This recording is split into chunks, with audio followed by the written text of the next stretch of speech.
এবং আপনারা সবাই জানেন যে আরজিকর কাণ্ড প্রায় 4-5 দিন কলকাতা পুলিশের হাতে ছিল এবং আজকে বর্তমান সিপিও এটা উল্লেখ করেছেন তার আলোচনায় যে আরজিকরে কি হয়েছিল আপনারা জানেন, আমাকেই উল্লেখ নির্দেশ করে বলেছিলেন স্যার তো ভালো মতো জানেন। মানে উনিও স্বীকার করে নিয়েছেন যে প্রচুর লোক যাওয়াতে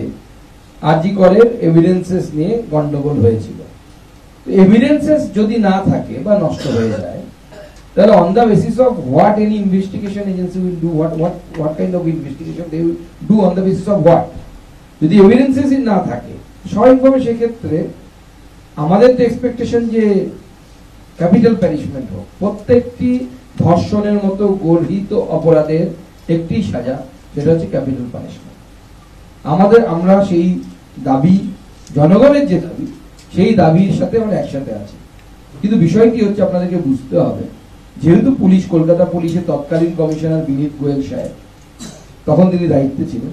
এবং বিনীত গোয়েল সাহেবের রেকর্ড আছে যে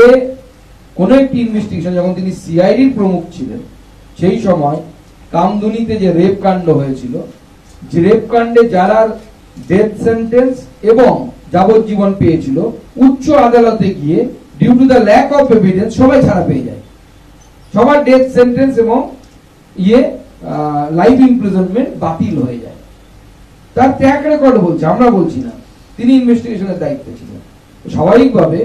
যদি আমার বিশ্বাস, যদি প্রথম থেকে ডে 1 থেকে এই কেস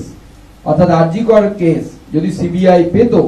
তাহলে আমরা এর ফল অন্যরকম দেখতে পেতাম। পশ্চিমবঙ্গের প্রত্যেকটি ক্ষেত্রে এই ধরনের উদাহরণ আছে, সে নোবেল চুরি থেকে শুরু করে, তখন আমাদের সরকার ছিল না, সিবিআই তদন্ত করেছে, কিন্তু দেখা যাচ্ছে যে কেসগুলো শুরু থেকে সিবিআই তদন্ত করেছে তার ফল একরকম, আর যে কেসগুলো প্রথমে কলকাতা পুলিশ বা পশ্চিমবঙ্গ পুলিশ তদন্ত করেছে তারপরে সিবিআই এর হাতে গেছে, তার কিন্তু ফল বা আউটকাম একদম ভিন্ন।